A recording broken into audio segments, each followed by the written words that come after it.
Olá, queridos amigos, queridas amigas, estimados alunos e alunas. Eu sou o Vladimir Aras, sou Procurador Regional da República em Brasília, membro do Ministério Público Federal há mais de 15 anos, também fui promotor de justiça no estado da Bahia, onde sou professor na Universidade Federal da Bahia, na cadeira de Processo Penal. Sou também professor do Instituto de Direito Público em Brasília, na cadeira de Direito Penal e Criminologia. E aqui no Mito Concursos nós vamos tratar nesta aula de temas relacionados com a criminalidade organizada, à luz da Lei 12.850 de 2013. A ideia é que nós possamos aqui analisar os aspectos gerais da criminalidade organizada, desde o seu tratamento nos regimes globais de proibição, no marco internacional que cuida desse tipo de delinquência, a influência que esse marco global teve no direito brasileiro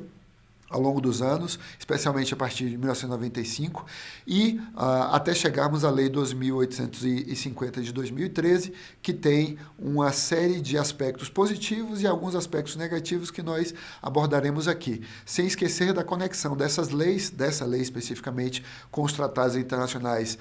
com os quais ela dialoga e também com a jurisprudência brasileira nessa temática, notadamente do Supremo Tribunal Federal, que vem sendo construída a partir do aumento da intensidade desse tipo de fenômeno de delinquência organizada em nosso país. Não esquecendo que a delinquência desse tipo, de tipo mafioso, tem um contexto doméstico e um contexto transnacional. E é disso que nos ocuparemos aqui nestes nossos encontros. Para começar, então, vejamos nessa imagem, vocês veem aí uma imagem muito curiosa de uma região do país, que é Foz do Iguaçu. Aí se trata da rodovia federal que liga a cidade de Foz do Iguaçu ao resto do Paraná, a Curitiba e as outras cidades daquele estado, e serve também de veio de artéria para a conexão deste importante centro urbano e desta importante fronteira com o resto do país. Lá ao fundo da imagem estaria o Paraguai. Está o Paraguai e também o terceiro país que faz fronteira com o Brasil, naquela região, que é a Argentina. Na verdade, o segundo país que faz fronteira com o Brasil, formando então a tríplice fronteira, Brasil, Argentina e Uruguai, uma região que é conhecida por grande incidência da criminalidade organizada. Essa imagem, ela serve à nossa reflexão. Do que se trata? Vocês veem uma grande fila de ônibus. Esses ônibus, na verdade, são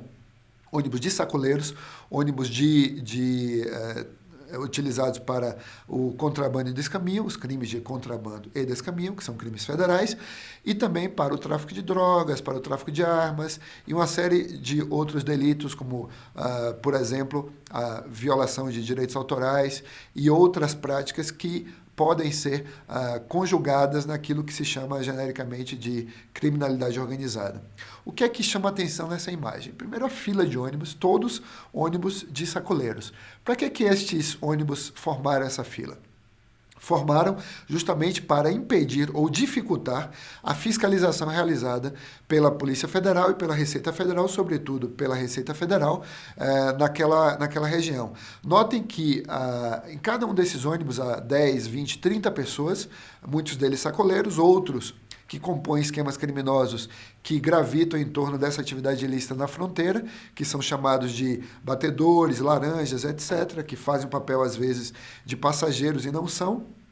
E há toda uma economia em torno desta outra economia. Ou seja, em torno daquele grupo de pessoas que se dedica à prática de contrabando e descaminho, vindo de várias partes do país ou indo de várias partes do país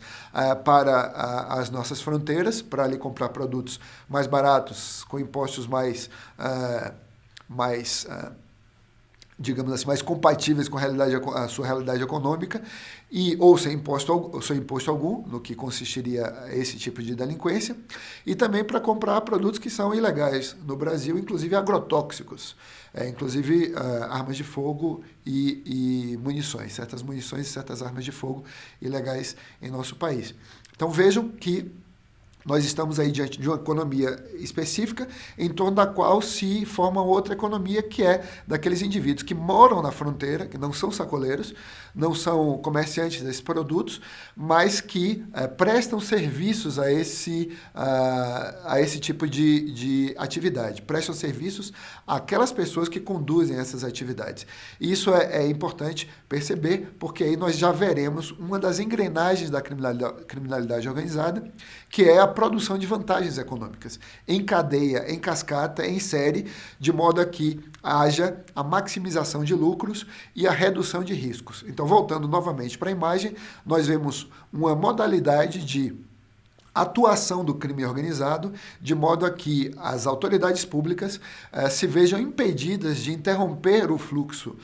criminoso, o iter criminis, na medida em que, se as autoridades da Receita Federal e da Polícia Rodoviária Federal e da Polícia Federal resolverem bloquear este comboio, é assim que se chama esse tipo de prática, que era muito comum na década passada e nos anos 90, sobretudo, em Foz do Iguaçu, o que acontecerá? Acontecerá simplesmente a interrupção de todo o fluxo de transporte, de chegada e saída de mercadorias, a chegada e a saída de pessoas, inclusive turistas, com grande prejuízo econômico. E, aliás, haverá também a possibilidade de um tumulto generalizado, dada a quantidade de pessoas que nós podemos imaginar estão aí dentro desses ônibus. Então, há várias formas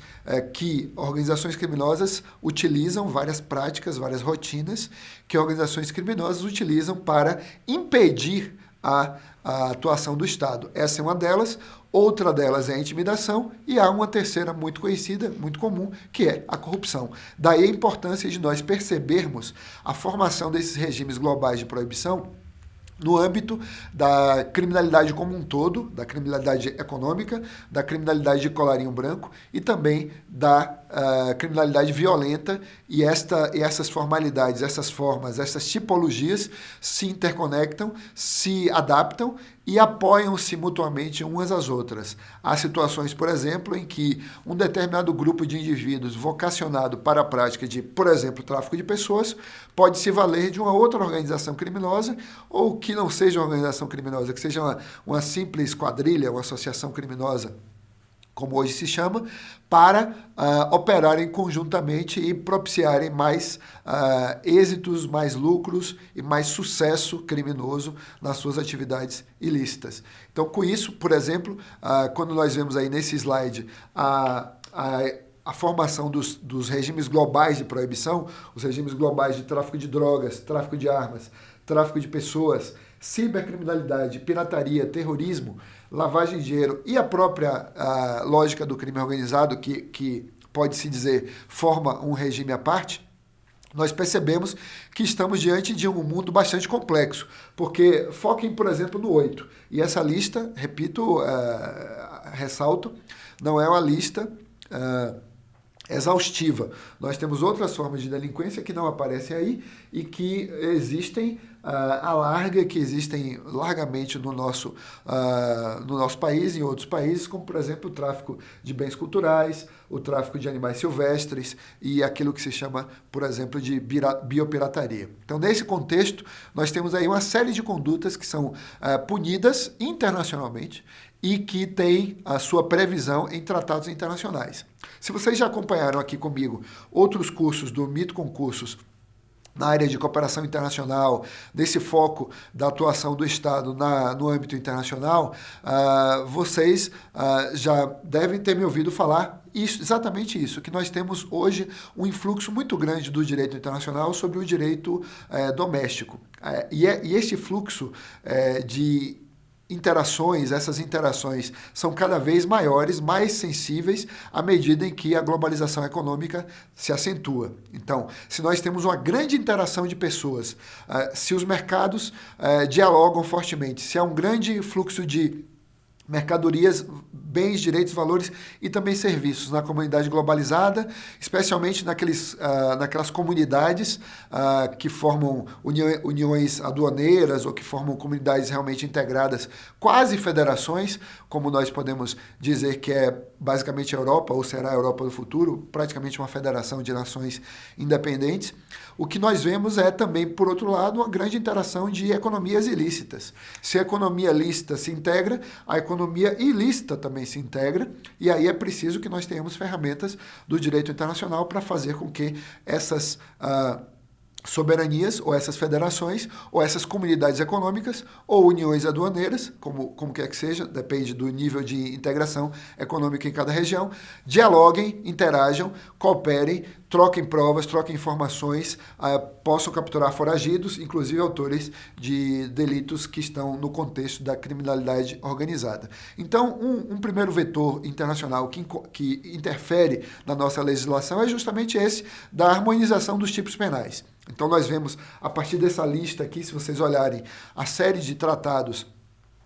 que cuida, por exemplo, do tráfico de drogas ou do tráfico de armas, vocês verão regras que impõem aos Estados-partes, inclusive o Brasil, a adoção de mecanismos legais, penais, que tornem certas condutas ilícitas. Um segundo vetor é o vetor de aproximação das ferramentas processuais, das ferramentas de investigação criminal e persecução criminal. Nós vemos isso, sobretudo, no regime global relacionado com o crime organizado. Quando nós observamos, por exemplo, a criminalidade organizada registrada nas suas várias peculiaridades em termos normativos, naquilo que interessa a prevenção e naquilo que interessa a repressão no âmbito da Convenção de Palermo ou dos seus 3 protocolos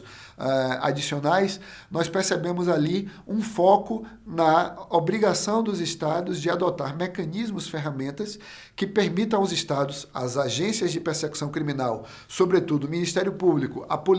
as polícias e também ao Judiciário, a adoção de mecanismos investigativos mais modernos que sejam suficientes, que sejam suficientes e eficientes para a investigação de crimes complexos, crimes extremamente intrincados, cuja execução envolve um sem número de pessoas e, às vezes, envolve também diferentes jurisdições. E é nesse sentido, por exemplo, que nós vemos nesses textos internacionais a necessidade de os estados, a previsão da obrigação de que os estados adotem em seus ordenamentos jurídicos internos certas leis, certas ferramentas jurídicas, como, por exemplo, a ação controlada, a infiltração policial, a interceptação telefônica, regras mais flexíveis de quebra do sigilo bancário e financeiro, tudo isso em vista da luta contra o crime organizado, a lavagem de dinheiro, a corrupção, o financiamento do terrorismo e o próprio terrorismo. Então, nesse contexto todo, nós vemos, então, a atuação desse segundo vetor, um vetor de aproximação de ferramentas processuais, de modo que haja eficiência interna nas próprias soberanias, nos próprios estados, vítimas do crime organizado, e também que essas ferramentas estejam disponíveis na interação internacional, quando houver a necessidade de cooperação jurídica internacional. Um terceiro vetor é o vetor da jurisdição, o vetor em que ali nesses textos e nos demais que eu não listei aqui, nós vemos a preocupação dos organizadores, dos legisladores internacionais, se pudermos falar assim, mas na verdade dos autores da política criminal internacional contra esse tipo de delinquência, em estabelecer marcos mínimos de jurisdição, para que cada um dos países signatários estabeleça as premissas para afirmar a sua jurisdição em casos territoriais e em casos extraterritoriais, sobretudo os que dizem respeito a esses crimes mais graves, que são a lavagem de dinheiro, o terrorismo, o financiamento do terrorismo, o tráfico de armas, o tráfico de pessoas, entre outras condutas que compõem esse âmbito da criminalidade organizada ou da criminalidade mafiosa, que caminha lado a lado com a criminalidade terrorista das organizações voltadas para esse tipo de de delinquência. Então, esse seria o terceiro vetor. E o quarto vetor é o vetor da cooperação internacional. O vetor que reforça a necessidade de que haja a integração efetiva entre essas soberanias, o diálogo jurídico, probatório, para captura de foragidos, recuperação de ativos, etc. Então, tudo isso se retira desse marco global e, muito fortemente, nós vemos isso na Convenção de Palermo de 2000, do ano 2000, que é uma convenção das Nações Unidas, e nós vemos também na Convenção contra a Corrupção. E vejam que corrupção eu não listei aqui, mas é um tema que se relaciona fortemente com a criminalidade organizada, porque a criminalidade organizada, as organizações criminosas se beneficiam de agentes públicos corruptos, na medida em que podem pagar propinas para que a fiscalização não seja feita, para que as armas possam passar, para que a droga possa ser comercializada livremente, para que aquelas pessoas que são vítimas do tráfico humano também sejam aliciadas sem haver incômodo para o esquema criminoso por parte das autoridades policiais, para que aqueles indivíduos que sejam identificados pela polícia ou sejam processados não sejam condenados, porque também há corrupção no Poder Judiciário e no Ministério Público, e isso resulta na liberação de organizações criminosas ou de agentes criminosos que corrompem as várias autoridades públicas brasileiras, desde os funcionários públicos que estão na fronteira do país até os funcionários públicos que estão cuidando dos temas mais importantes da criminalidade em qualquer uma das esferas de poder, porque não existe uma imunidade à corrupção em nenhum dos poderes da República, infelizmente. E daí que a corrupção se torna um problema muito severo. Então, quando nós vemos esse fenômeno da criminalidade organizada nesse contexto da corrupção, nós percebemos uma interação muito clara entre a Convenção de Mérida e a Convenção de Palermo de 2000. A Convenção de Palermo de 2000, com seus protocolos, e a Convenção de Mérida. Essa interação, ela se apresenta em vários aspectos, até na similitude dos textos, no tratamento dessa matéria, né? A preocupação com a corrupção está nos dois textos, a preocupação com a lavagem de dinheiro está nos dois textos. Por quê? Porque tanto a corrupção quanto a lavagem de dinheiro são mecanismos facilitadores das práticas de organizações criminosas e potencializam esses efeitos deletérios, os efeitos negativos da criminalidade organizada como um todo, se espraiando por todos os organismos estatais, das três esferas de poder, de todas as instâncias governamentais, em todo o território nacional e também fora dele, né? Fora dele de modo sistêmico, de modo integrado, de modo organizado. E aí, então, nós precisamos também de um Estado que tenha a preparação para a prevenção desse tipo de delinquência e a repressão a esse tipo de delinquência, de modo que também nós estejamos organizados para lutar contra este mal, que é um mal que aflige não só aqueles que se incomodam e com razão contra o tráfico de drogas, que destrói famílias, destrói vidas e empobrece as nações, enriquece uns poucos. Mas aqueles que se incomodam com crimes ainda mais graves, como o tráfico humano, que é um flagelo ainda no século XXI. Nós imaginamos que a escravidão fora extinta no Brasil com a abolição em 1888, mas isso não é verdade. A verdade é que ainda hoje existe o tráfico humano, inclusive em nosso território, para os mais variados fins, desde a exploração sexual, a servidão, o trabalho escravo, a remoção de órgãos, a adoção ilegal. Então há um campo muito terrível em que essas organizações criminosas operam, o campo em que a dignidade da pessoa humana é eliminada, vidas humanas são suprimidas em busca de territórios, em busca de mais poder, em busca de mais lucro, e o Estado, infelizmente, ainda não tem todas as capacidades normativas, operacionais, de recursos humanos e processuais para e a cultura para cultura judiciária, cultura do Ministério Público, cultura na polícia, para que nós sejamos realmente indenes à corrupção, imunes à corrupção, ou mais imunes a ela, ou menos infensos a práticas corruptas, e para que haja um adequado enfrentamento desse tipo de delinquência com a condenação dos culpados e aí, nesse aspecto, o sistema prisional também deve ser levado em consideração, porque o sistema prisional, do jeito que é hoje, são masmorras, são instituições medievais, depósitos de seres humanos, em que, na verdade, o que nós vemos não é o cumprimento daquelas finalidades da pena, mas simplesmente um ambiente adequado para fomentar novas práticas ilícitas, e não é por outro motivo que organizações criminosas muito poderosas, brasileiras e estrangeiras, operam nesses ambientes, no Brasil e no exterior, e acabam ampliando o seu poder de violência, formal e informal, e também o seu poder econômico em virtude exatamente do domínio que exercem sobre estabelecimentos prisionais que são abandonados muitas vezes pelo Estado, já que muitas unidades federadas do Brasil não têm condições de manter o seu sistema prisional de forma adequada e dependem fortemente de recursos da União. Então, no âmbito do sistema normativo anti-lavagem de dinheiro,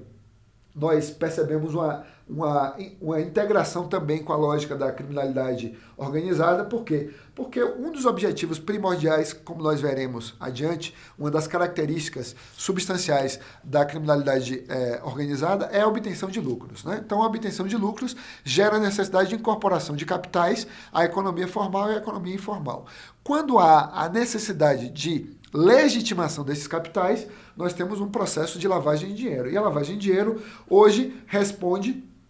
a uma série de normas internacionais e nacionais que procuram balancear as capacidades do Estado para reprimir e prevenir esse tipo de delinquência. E há uma interação bastante evidente entre esses textos domésticos e os textos internacionais, e há também uma atenção especial, não só à tipificação de crimes, que vem dessa política criminal internacional, mas também vem das pretensões legislativas do nosso poder congressual, do Congresso Nacional, da Câmara dos Deputados e do Senado,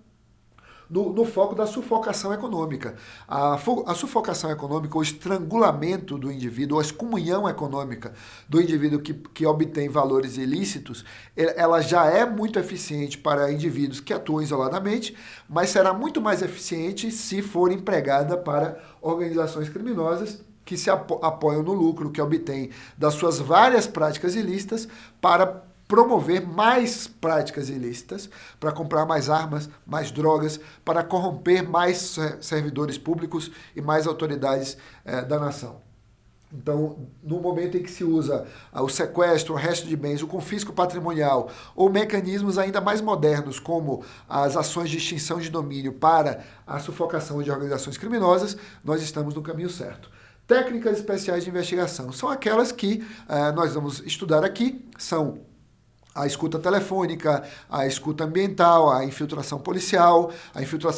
eletrônica digital, a colaboração premiada, etc. Os regimes de recompensa, uma série de mecanismos e medidas que são bastante importantes para a luta contra a criminalidade organizada e também contra a lavagem de dinheiro. E, obviamente, a cooperação internacional que permite que isso tudo funcione no diálogo internacional. É essa a ideia básica de um regime normativo eficiente na luta contra certos crimes graves. E crimes especialmente graves são aqueles que giram em torno das práticas corruptas, das práticas de lavagem de capitais, financiamento do terrorismo e criminalidade organizada como um todo, que se apoiam em normas convencionais, normas internas, leis ordinárias, leis complementares também, como, por exemplo, a nossa lei do sigilo bancário, e atos infralegais e, por que não dizer, completando esse sistema bastante intrincado, a jurisprudência dos tribunais superiores. Então, quando nós olhamos as leis de regência, as leis que regem a temática do crime organizado no Brasil, nós vemos não só que tem grande importância o Código Penal, onde estão reguladas condutas como o homicídio e a corrupção, onde estão reguladas condutas que são praticadas preferencialmente por organizações criminosas ou a latere por organizações criminosas de forma acessória, mas ainda assim fundamental para as suas atividades ilícitas. Por exemplo, o homicídio pode não ser a atividade econômica principal da organização criminosa. E quando eu digo atividade econômica, o homicídio pode ser sim uma atividade econômica naquele modo de vida de grupos de quadrilheiros que são pistoleiros, são matadores de aluguel, vivem de matar, são homicidas mercenários, pessoas que recebem para matar outrem. Mas normalmente uma organização criminosa não tem isso como foco. O foco é a droga, a arma, ou o tráfico humano, o tráfico de animais silvestres e uma série de outras atividades ilícitas desse mundo gigantesco da delinquência organizada. Então o Código Penal é importante, o Código de Processo Penal, especialmente em virtude de alterações recentes, porque passou, sobretudo no que diz respeito à requisição de dados, a temática do tratamento prisional, a substituição das penas das prisões preventivas, a possibilidade da substituição de pena preventiva por medidas alternativas, medidas cautelares não prisionais, medidas pessoais que não têm cunho detentivo, que é importante para evitar que mais soldados sejam levados aos cárceres e que nesses cárceres que são abandonados pelo Estado não se tornem futuros soldados de organizações criminosas, porque ali serão aliciados. Nós temos também uma série de outras leis que dizem respeito a esta temática, e aqui eu gostaria de chamar a atenção para o Estatuto do Desarmamento, para a Lei de Drogas e para a nossa Lei do Crime Organizado, que começaremos a analisar no próximo bloco, quando continuaremos estudando vários aspectos da criminalidade organizada no Brasil.